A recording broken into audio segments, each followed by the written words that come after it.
and we can turn our Bibles to Luke chapter 22.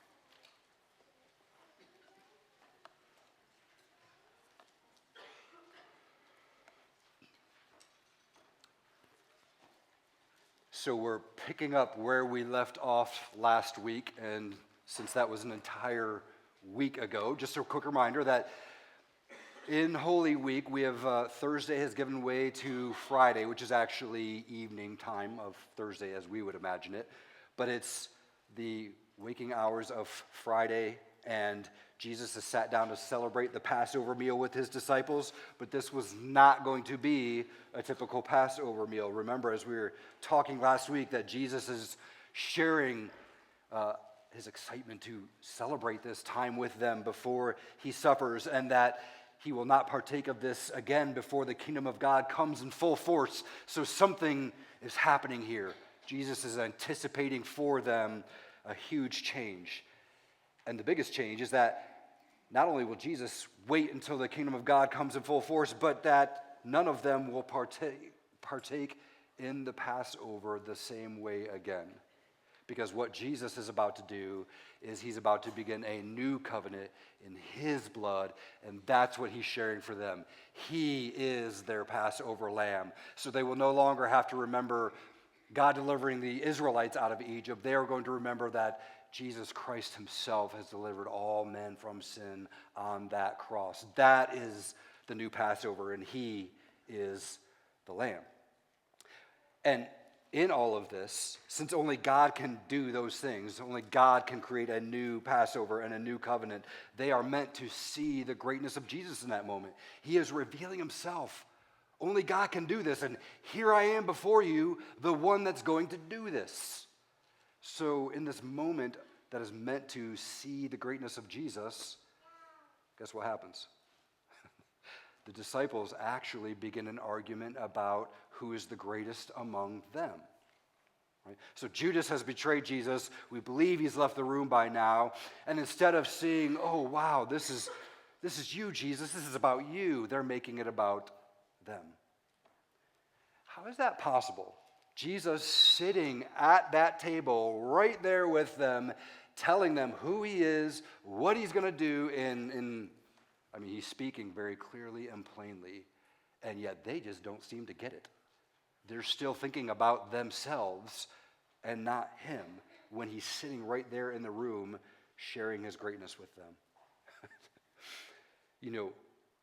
I wonder how that's possible, but then as I ask that question, the reality that we all know is that, you can be around Jesus your whole life, but not really get him. Have you noticed that? Have you seen those commercials about he gets us? Well, whatever you may think about those commercials, my answer to that is, well, of course he gets us. That's not even the question we need to be asking is, does he get us? The question we need to be asking is, do we get him? And I don't mean just being around him and hearing Bible stories and coming to worship service. Do you get Jesus?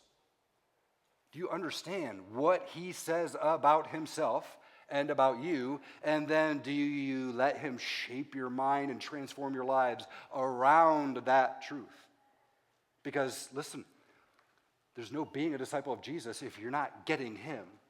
And he will help you get him, right? In fact, you're not getting him unless he does that. But that's the question for us this morning. Do we get him? Because apparently the disciples didn't, even though they'd already been around him for years. And yet, even though they're fumbling over themselves and selfish and making it about them instead of him, what does Jesus do? In the middle of all of this, when they don't get it, he is taking this moment of self-centered weakness on their part, and he's going to make it a moment of service-centered greatness that Jesus is displaying for them. So watch what Jesus does with his disciples who don't get it so that they will get it. So Luke 22, we're going to begin in verse 24. So after they had taken of the supper, after Judas was identified as the traitor and left the room, this is what happens. a dispute also arose among them as to which of them would be regarded as the greatest. And he said to them, "The kings of the Gentiles exercise lordship over them, and those in authority over them are called benefactors. But not so with you. Rather, let the greatest among you become as the youngest, and let the leader as the one who serves. For who is greater, the one who reclines at the table or the one who serves? Is it not the one who reclines at the table?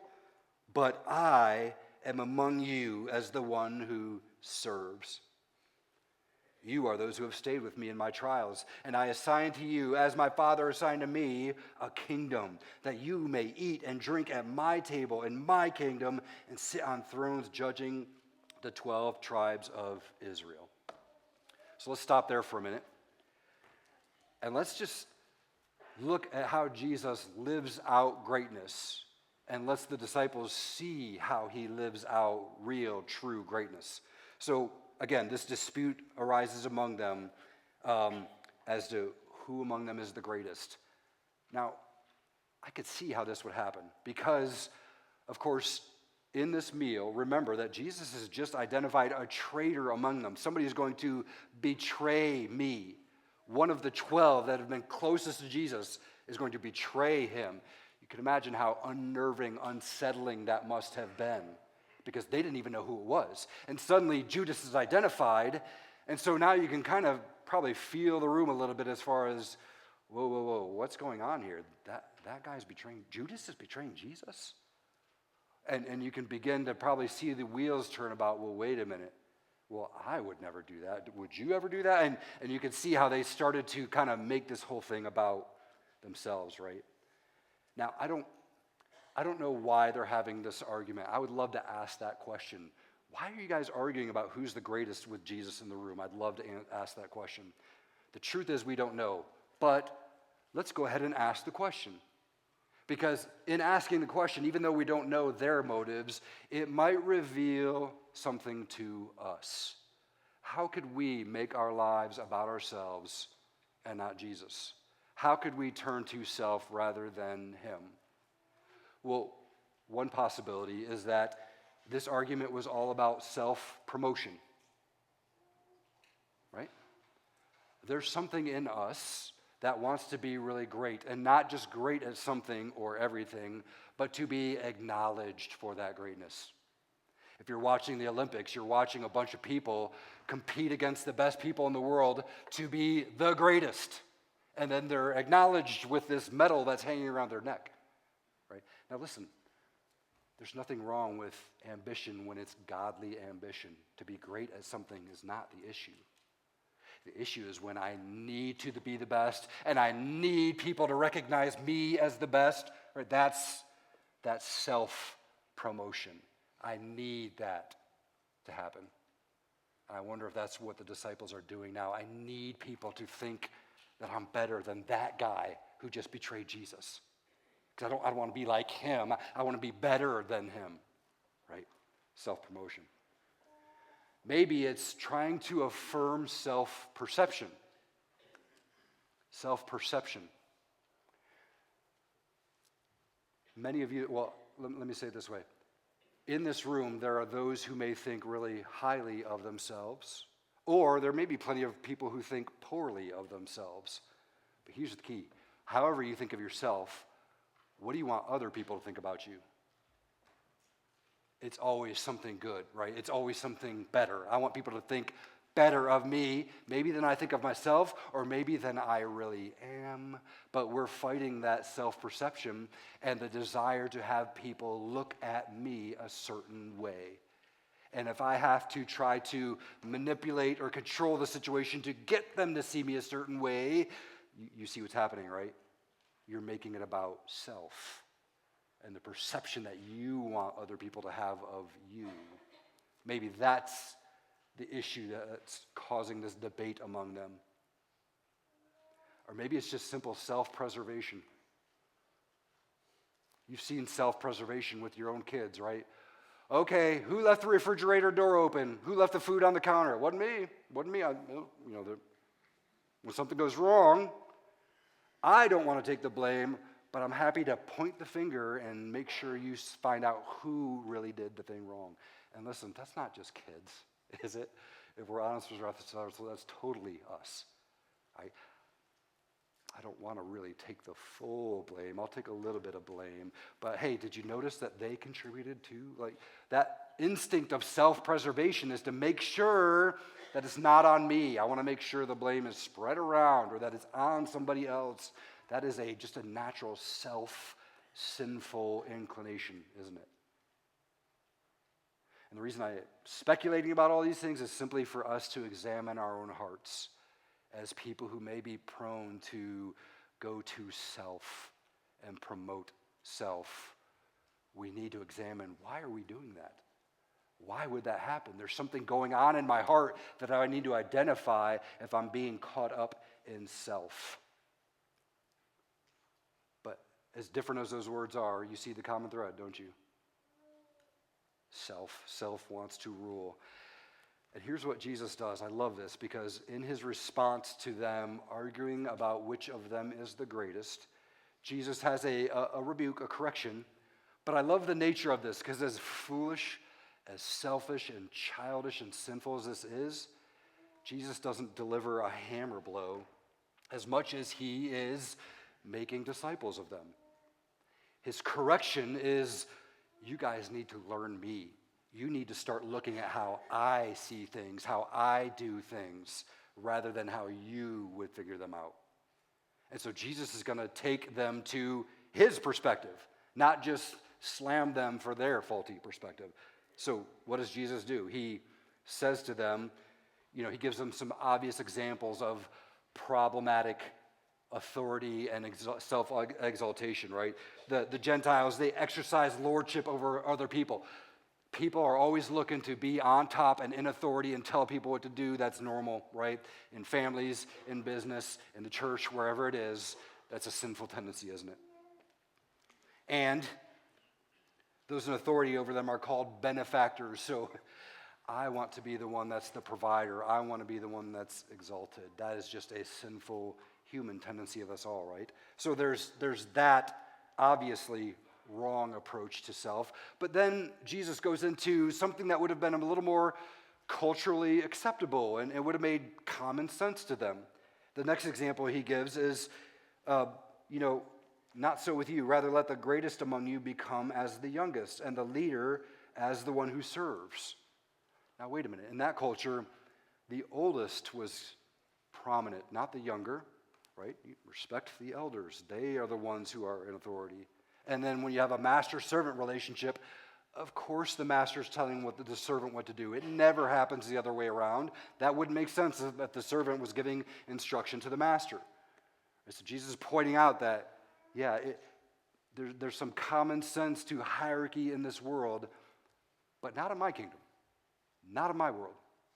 Because what you are to seek is not to be the oldest lording over the younger, or the master telling people what to do and making them your servants. That's not how I operate. So Jesus says, of course, the greatest is the one who reclines at the table, in verse 27, but I am among you as the one who serves.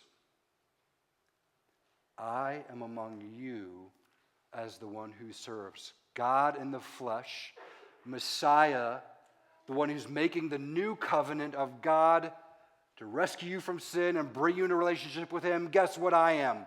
I'm here to serve. That is so upside down and nonsensical in the mind of a man and the way things operate in this world. That's irrelevant to Jesus because he's not worried about operating in this world. He's worried about how they, his disciples, will operate in his kingdom. I'm here as the one who serves. So you won't see my greatness if you think that way. You'll only see my greatness if you think my way. That's what Jesus is telling them. And greatness, according to Jesus, is first of all denying self. Right? Be willing to take the lesser position. Be ready to serve and not be served. Everyone knows the master is greater than the slave, but I'm here to serve. We love stories where the nobody becomes a somebody. But the story of Jesus is the somebody who came to be a nobody and save everybody. Isn't that fantastic? So when Jesus says, if you want to follow me, you must first deny yourself. Pay attention to that. He's not kidding. And in fact, he is the one who came and humbled himself and served others. So he's telling you to do what he did. That's what being a disciple is, being like your teacher. And so in this moment of unbelievable weakness and foolishness, Jesus is saying, look, let me show you how to be my disciple. What a wonderful, blessed rebuke he gave them. The question I think I have for myself, and maybe for the rest of us, is this. Am I, whether intentionally or unintentionally, am I living my life in the first person? You know, when you read a story, the first person perspective is when the narrator is saying the words I, me, and my. Is that really how I'm living my life? Maybe without even recognize it. That most of my thoughts and most of my words are really beginning with I and me and my. What I want, what I will do, my preference, me first. I remember when I was young, my mom would read me these character development stories, and there was the story about Me First Millie. And I didn't really enjoy that book because I kind of liked what Me First Millie was doing, like getting in front of the line and, getting dinner first, and that makes sense to me, right? I don't get what this is all about. But of course, that was natural to me, and the story was about the mind of Jesus. So here's a question for you. Are you here to serve? Are you here to serve that person that you don't really like? Maybe you got a lot of people to choose from in that category. But I know you got somebody. Somebody that's just really, really hard to be around. Are you here to serve them? I think Jesus would say yes. But listen, what about the people closest to me? The people I love and do want to serve? Am I still living in the first person in my own home?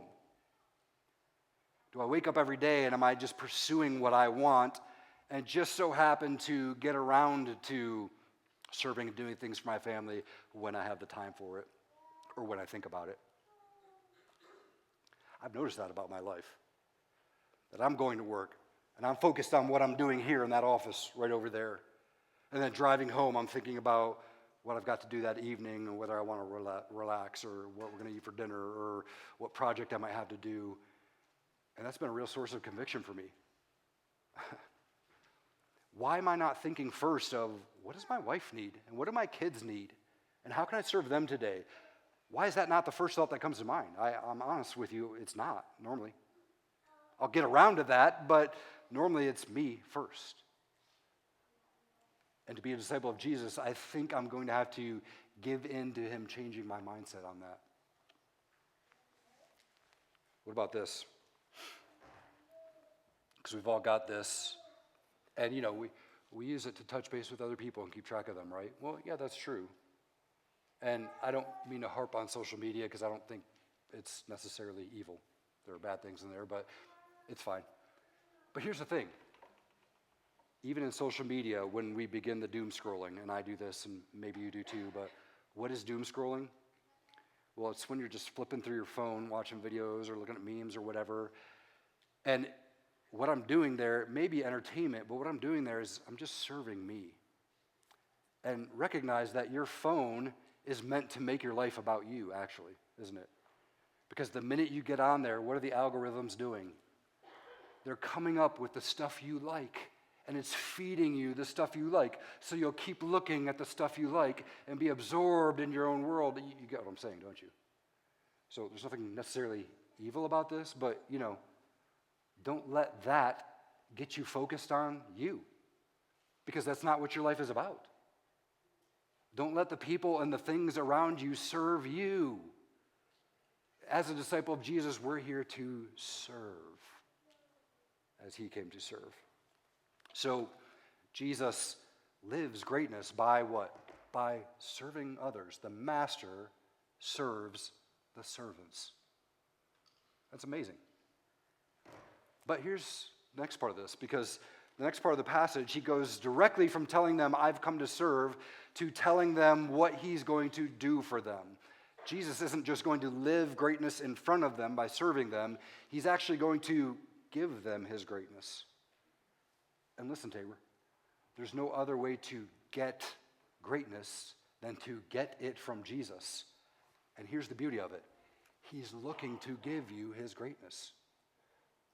Jesus is planning to do that. So in the next part here, in verses 28 to 30, he suddenly says, you guys have been faithful to me in my trials. And guess what? And speaking in the first person, let me read this passage again just so you hear who the first person is.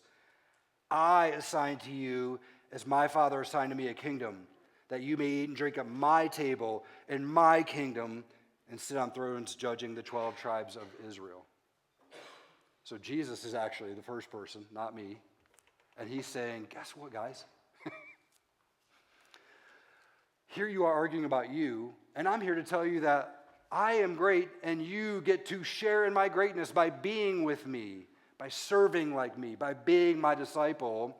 I'm going to deliver up to you what you could never have on your own, and something that's far greater that you could ever achieve on your own. And that's that you get to sit at my table in glory. You will dine with me forever in my presence. And in fact, for them, it was judging the 12 tribes of Israel. You will even have a position of authority in heaven appointed by me. That's what Jesus is saying here. Now, I don't know what all of that means for us. I don't know what life in heaven is going to look like. We can only imagine, right? But whatever glory awaits, it's all from him. He gives glory. He assigns it to us. So he's reshaping their view and letting them taste his greatness. And ultimately, think of what he said to them in Luke 14. Back in Luke 14, Jesus said these words to his disciples in the midst of a dinner with the Pharisees. He said, those who exalt themselves will be humbled, and those who humble themselves will be exalted. You see the difference in what we do versus what Jesus does? We humble ourselves. He exalts. That's the life of a disciple. And that's why I need the perspective of Jesus. That's why I need to be a lifelong learner of Jesus, a disciple who's eager to be shaped by my master. Let that be us this morning, Tabor. So I love it that there's just a real life example of this very thing that plays out after Jesus says these words to his disciple. So we're going to look at Peter. Jesus is going to tell Peter he's going to deny him, and it's actually going to happen. So let's learn about the greatness of serving Jesus and how he gives his greatness by looking at the story of Peter here. So follow me to verse 31. So Jesus says, Simon, Simon, behold, Satan demanded to have you that he might sift you like wheat, but I have prayed for you that your faith may not fail, and when you have turned again, strengthen your brothers. Peter said to him, Lord, I am ready to go with you both to prison and to death. And Jesus said, I tell you, Peter, the rooster will not crow this day until you deny 3 times that you know me. Now we're going to fast forward through the actual betrayal and arrest of Jesus to look at Peter's denial. So turn to verse 54. Or pick up in verse 54. Then they seized Jesus and led him away, bringing him into the high priest's house, and Peter was following at a distance. And when they had kindled a fire in the middle of the courtyard and sat down together, Peter sat down among them. Then a servant girl, seeing him as he sat in the light and looking closely at him, said, This man also was with him. But he denied it, saying, Woman, I do not know him. And a little later, someone else saw him and said, You also are one of them. But Peter said, Man, I am not. And after an interval of about an hour, still another insisted, saying, Certainly this man was with him, for he too is a Galilean. But Peter said, Man, I do not know what you are talking about. And immediately, while he was still speaking, the rooster crowed. And then look at this part. And the Lord turned and looked at Peter. And Peter remembered the saying of the Lord, how he had said to him, before the rooster crows today, you will deny me 3 times. And he went out and wept bitterly. Now, let's walk back through that just so we see what Jesus is doing here with this failing of Peter. So first of all, we see in verse 31 that Satan was craving the shot at Peter.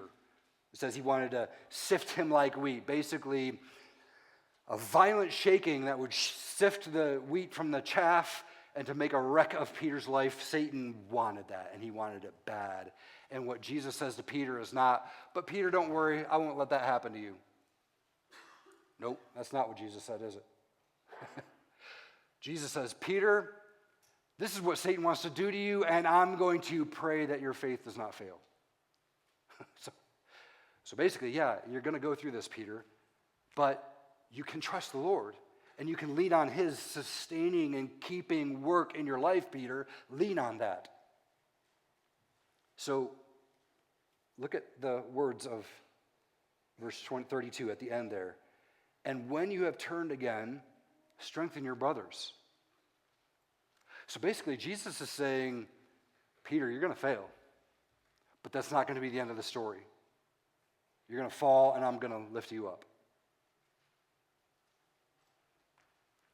The enemy is going to throw a haymaker, Peter. He's going to knock you to the mat, and you're going to be beaten and bloodied. But you're not going to stay down, because I'm going to lift you up.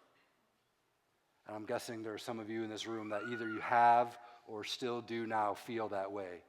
You feel like, man, that's me. Satan threw the haymaker, and it landed on my life. And now I'm down on the mat, and I'm bloody, and I'm wondering if God is going to pick me up. And I'm not sure. Well, Jesus lifts up his disciples just like he lifted up Peter. But here's the key. In the moment, Peter didn't get that. He didn't want to deal with what Jesus had to say, so he's kind of offering a rebuttal, kind of offering his self-idea of how things are going to look. So Jesus basically says, Satan's coming after you. You're going to fail, but that's not the end. I'm going to lift you up. And Peter said to him, Lord, I'm ready to go with you both to prison and to death. Did you hear the magic word in there? Lord, I am going to do this. It's this self-proclamation. And of course, what Peter said was good. That's the thing you're supposed to say. No, Jesus, I'll follow you anywhere. I'll die for you. Of course you're supposed to say that. But here's the key. No matter how right the thing you are saying or doing, if you're doing it based on self and from your own idea of things, then it's still not right. Doesn't matter how good it sounds. Doesn't matter how accurate it is. If it's coming from self rather than from him, it's worthless. It's worthless. So Peter's wonderful proclamation of being willing to die, as much as he might have meant it, it was coming from him.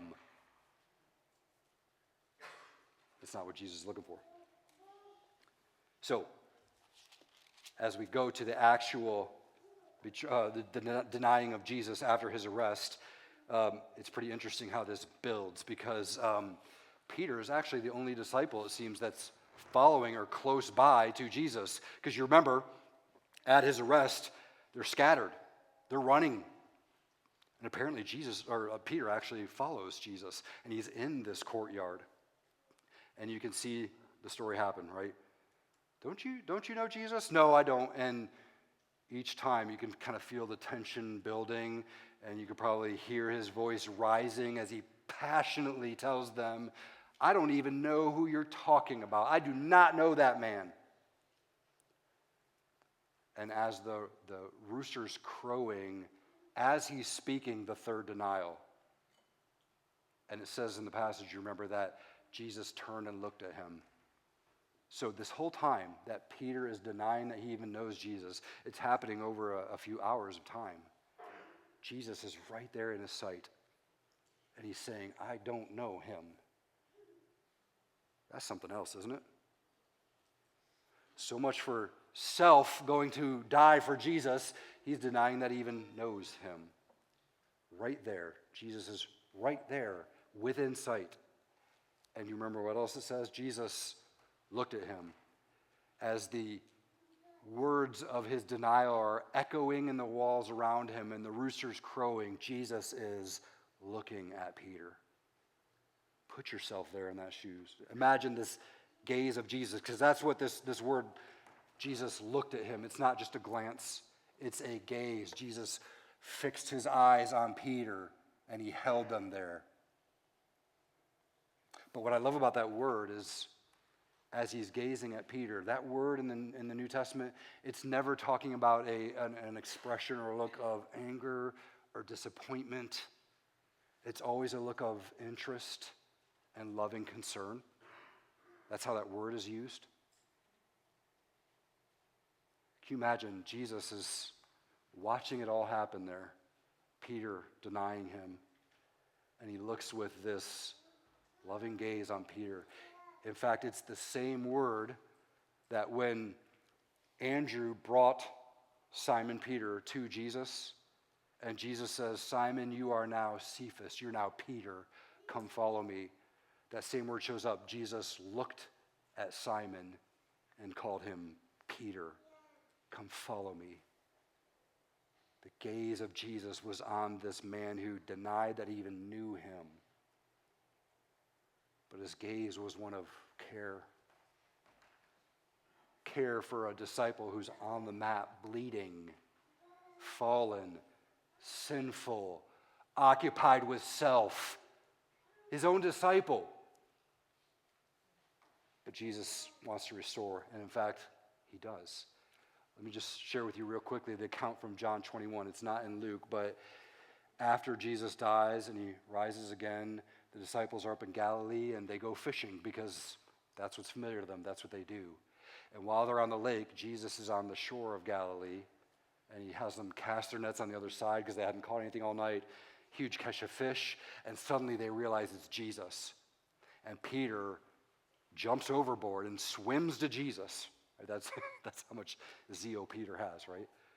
But he swims to Jesus, and sure enough, the scene on the shore is just as Peter was by the fire in the courtyard denying Jesus, Jesus has a fire going on the beach, and he invites them over to eat fish, and by the fire, Jesus asked him 3 times, Peter, do you love me? And of course, Peter says, yes, you know I do, Lord. And 3 times Jesus says, well, feed my sheep. What's another way to say that? Serve me, Peter. I'm the one that came to serve, and now I want you to serve me. Occupy yourself with that. If you really want to be great, I'll show you greatness. I'll give you greatness, but it demands that you take on my way of seeing things. And my way to greatness is serving other people. So when I ask you about the people in your life, the people you don't like, the people you love in your own home, whatever it may be, that's just not a sidebar question for you to get around to and think about later. That's a question that's at the very heart of your following Jesus and being his disciple. Whom are you going to serve if you're serving Jesus? Everyone. There's no limit. There's no end to you giving yourself. Greatness is serving the way Jesus served. So, if Jesus is saying, serve me, then I want us to understand what that means, because it's not, please hear me, it is not just going out and doing nice stuff for people. I'll do more for them than I do for me. That's not what this is. In fact, let me read to you the words of Peter himself about what it is to live as a disciple serving others. This is 2 Peter 1:3. Listen to the words of Peter. His divine power has granted to us all things that pertain to life and godliness through the knowledge of Jesus, who called us to his own glory and excellence. Let me read that again, just in case you missed it.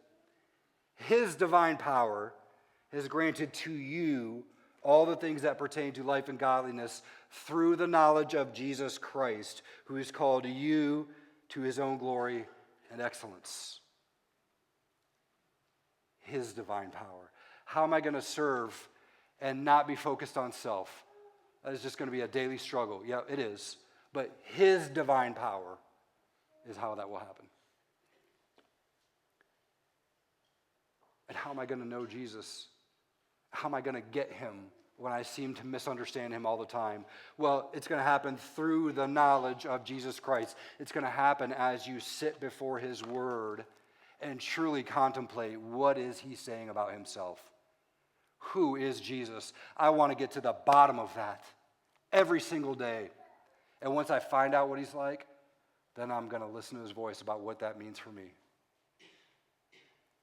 And I'm going to go with reckless abandon into the word to hear his voice and have the knowledge of him, who called us to his own glory and excellence. Greatness awaits every disciple of Jesus in this room. And it's not the greatness you imagine. It's not how many souls were saved by your witnessing. It's not how many people you encourage in this church. It's simply the fact that you will submit to Jesus Christ. You will live in perpetual surrender to him. And as you humble yourself to Jesus, he will lift you up. He will exalt you in due time. What does that mean? I don't know, but whatever Jesus' exaltation is, it's far greater than I could ever imagine exaltation to be. Whatever I could do to exalt myself, it's nothing compared to what Jesus will do as he exalts you in glory. So Tabor, hold on to that. As much as you feel like you're flailing and falling as a disciple of Jesus, keep your ears tuned to him. Keep looking at him. Keep trying to get him in his word. And he will open up his life to you, and he will give you divine power, and he will exalt you in due time. Why? Because that's what he said he would do. And that's enough. That's what he said he would do.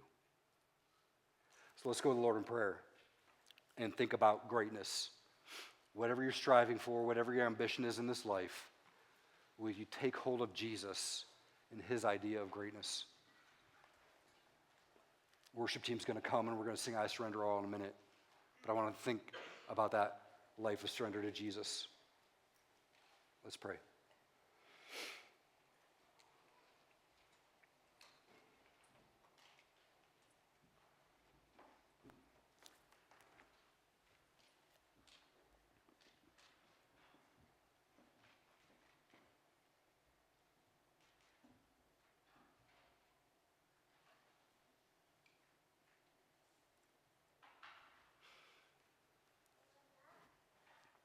Lord Jesus,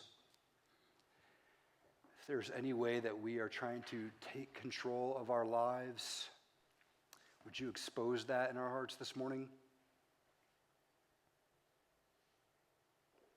If there's any overt or maybe subtle ways that we are feeding ourselves rather than feeding on you, Lord, would you show us that right now in this moment?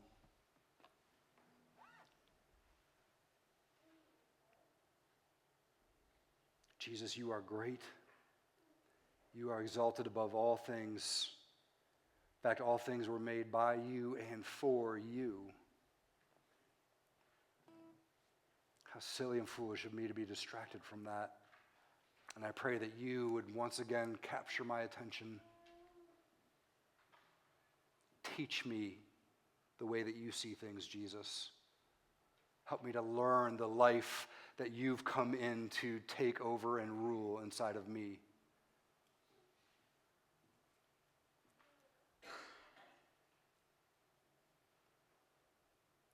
Jesus, we sit before you now humbled, ready to learn, ready to confess our surrender to you.